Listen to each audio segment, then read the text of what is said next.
Alhamdulillah, Masya Allah, Tabarakallah, kita kembali lagi dalam Damai Indonesiaku spesial Ramadan 1447 Hijriah dan kita masuk dalam segmentasi tanya jawab berkaitan dengan tema kita yaitu mubazir. Nah pemirsa, kami persilakan terlebih dahulu ada Bapak Dadang Erli. Boleh berdiri Pak Dadang, nanti akan dijawab oleh guru kita Ustadz Ahmad Khan. Boleh nanti sambil ke bawah ya Ustadz, biar lebih dekat dengan jamaah. Silakan.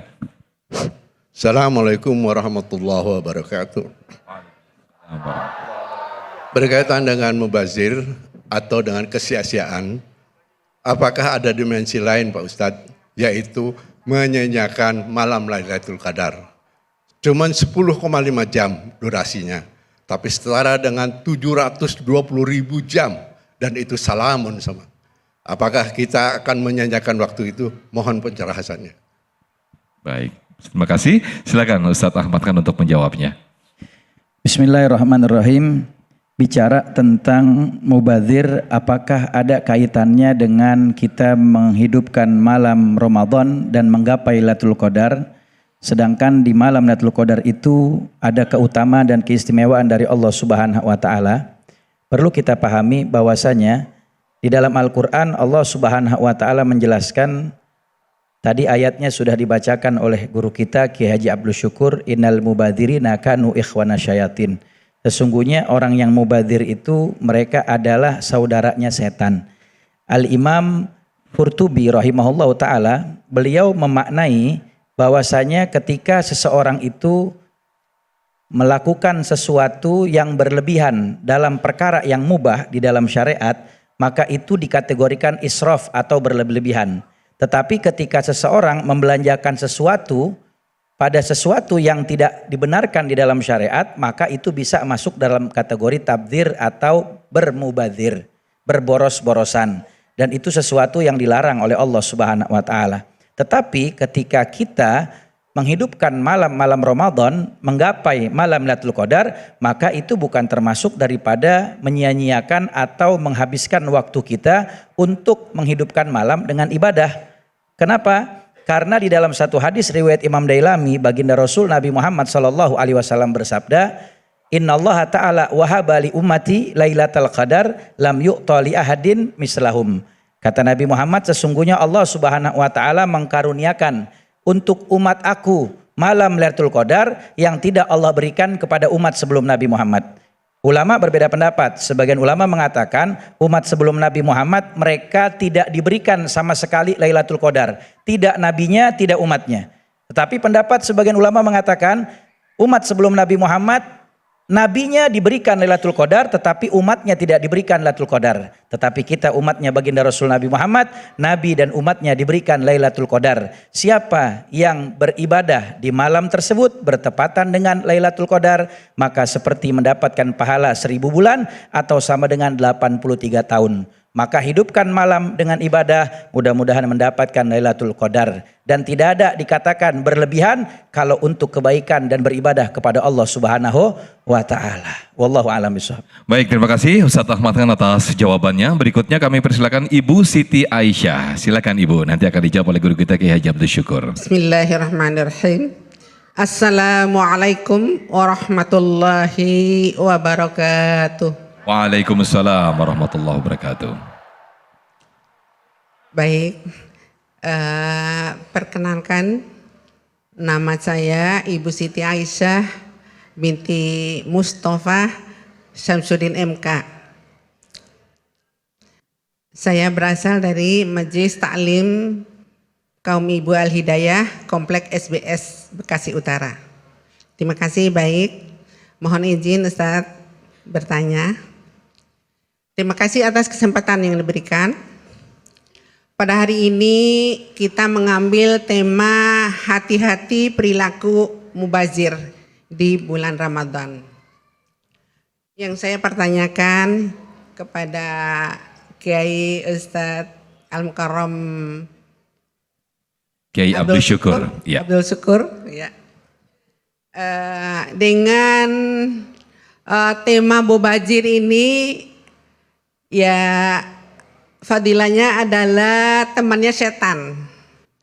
Pertanyaannya, apakah orang yang termasuk orang yang merugi di bulan Ramadan dengan perilaku mubazir ini.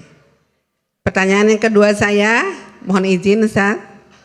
Bagaimana cara meraih berkah maksimal di bulan suci Ramadan ini? Baik. Mohon pencerahannya. Terima Baik. kasih. Wassalamualaikum warahmatullahi wabarakatuh. Waalaikumsalam warahmatullahi wabarakatuh. Silakan Kiai, bagaimana tentang mubazir? Apa yang ditanyakan oleh Ibu kita Siti Aisyah? Masya Allah, Bunda Aisyah. Indah sekali namanya. Mubazir ini bukan hanya Ramadan. Jadi jangan dikira perilaku mubazir hanya karena hubungannya Ramadan. Baik Ramadan maupun di luar Ramadan, umat Islam jangan sampai menjadi saudaranya setan. Jangan sampai menjadi kawan-kawannya setan dengan melakukan pemborosan, kemubaziran. Jadi betul sekali, rugilah orang yang sudah masuk Ramadan masih belum mampu mengendalikan dirinya. Atau puasanya belum membuat dia belajar untuk bagaimana tidak boros. Berwudu saja kan tidak boleh airnya berlebihan. Urusan wudu, ini bukan puasa loh ya, kaitan wudu.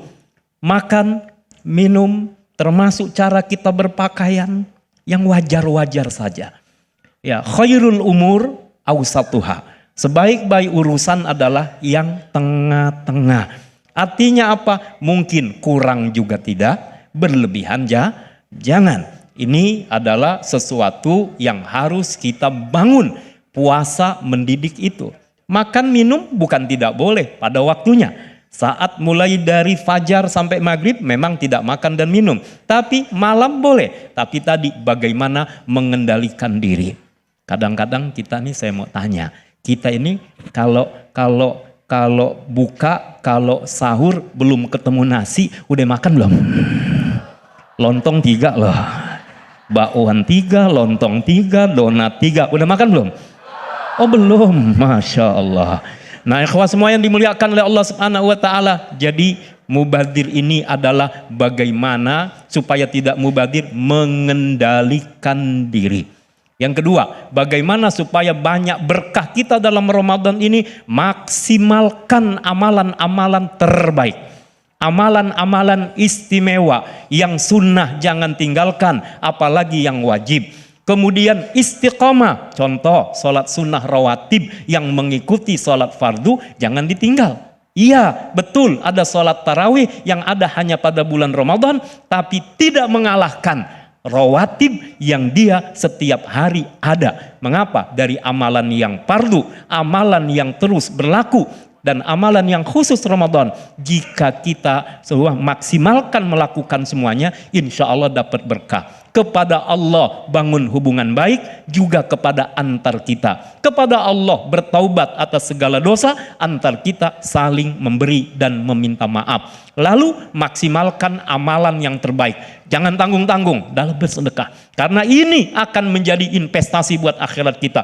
Jangan tanggung-tanggung dalam melakukan kebaikan. Kenapa? Masanya kita semua membangun. Jadi berkah akan didapat ketika kita memaksimalkan ikhtiar kita, lalu berdoa kepada Allah supaya berkah itu turun untuk kita. Wallahu a'lam. Baik, Masya Allah, terima kasih Ki Haji Abdul Syukur memaksimalkan ibadah di bulan Ramadan ini untuk investasi di akhirat nanti. Itulah caption yang bisa kita ambil dari jawaban dari guru kita Ki Haji Abdul Syukur.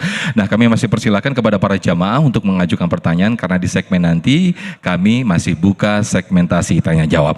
Tetaplah bersama kami dalam Damai Indonesiaku Spesial Ramadan. Usai jeda kami akan kembali.